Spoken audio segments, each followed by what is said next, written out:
Le premier objectif que nous avons, c'est d'accompagner le développement de l'imaginaire des enfants.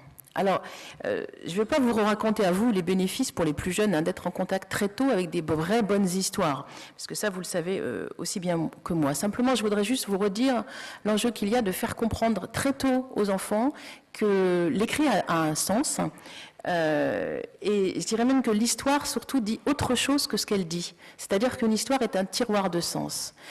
Plus on leur aura fait comprendre ça, plus on les aura mis en position de devenir des lecteurs plus tard.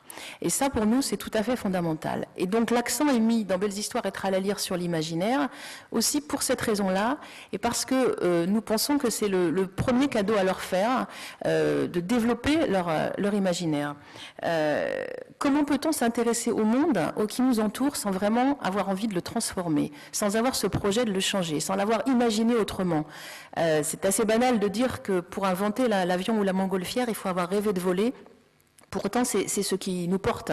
Et quand je vous disais il y a un instant que dans nos missions fondamentales, il y a d'aider les enfants à devenir des citoyens actifs demain, le développement de l'imaginaire, ça participe complètement à ce projet-là.